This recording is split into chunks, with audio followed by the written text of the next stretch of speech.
Pay అంటూ అమరావతి నిర్మాణానికి కేంద్ర ప్రభుత్వం ఇస్తామని ప్రకటించిన 15,000 కోట్లు రుణమని తెలిపింది. ఈ మొత్తం కేంద్రం నుంచి గ్రాంట్గా ఇస్తున్నప్పటికే శాసనసభలో ప్రకటించిన సీఎం చంద్రబాబు అందుకు కేంద్ర ప్రభుత్వానికి ప్రత్యేకంగా సభలో ధన్యవాదాలు సైతం తెలిపారు. ఇక ప్రకటించిన మొత్తంలో 13,500 కోట్లు ప్రపంచ బ్యాంకు, ఆసియా అభివృద్ధి బ్యాంకుల నుంచి కేంద్రం రుణం తీసుకుని ఏపీ రాజధాని నిర్మాణానికి గ్రాంట్గా ఇస్తున్నట్టు కూటమి నేతలు ప్రచారం చేశారు. కానీ ఇవన్నీ అబద్ధమని ప్రపంచ బ్యాంక్ ఐడీబీలు ఇచ్చేది పూర్తిగా షరతులతో కూడిన రుణమని తాజాగా బహిర్గతమైంది. ఈ మేరకు గురువారం ఫిలిప్పీన్స్ రాజధాని మనీలాలో సమావేశమైన ఆసియా అభివృద్ధి బ్యాంక్ బోర్డు అధికారులు Amaravati inclusive and sustainable capital city development ప్రోగ్రామ్కి $788.9 మిలియన్ రుణాన్ని సుమారు 6,694 కోట్లు ఇచ్చేందుకు ఆమోదం తెలిపారు.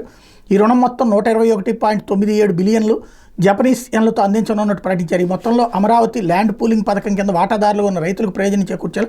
ట్రంక్ ఇన్ఫ్రాస్ట్రక్చర్, ప్రభుత్వ కాంప్లెక్స్ మౌలిక సదుపాయాలతో సహా కీలకమైన మౌలిక సదుపాయాల అభివృద్ధిపై ప్రభుత్వం ఖర్చు చేయాలని సూచించారు. ఈ మొత్తాన్ని ఇతర బహుపాక్షిక అభివృద్ధి బ్యాంకులు, మల్టీలాటరల్ డెవలప్మెంట్ బ్యాంక్ సహకారంతో ప్రోగ్రాంకు మద్దతు ఉంటుందని ఏడీబీ భారతదేశ కంట్రీ డైరెక్టర్ మిమీ వాకా తెలిపారు. ఇక రుణంగా ఇచ్చే మొత్తానికి వడ్డీ ఉండదని, కానీ 20 ఏళ్ల తర్వాత వాయిదాలుగా ఆనాటికి ఉన్న డాలర్ల విలువకు సమానంగా చెల్లించాల్సి ఉంటుందని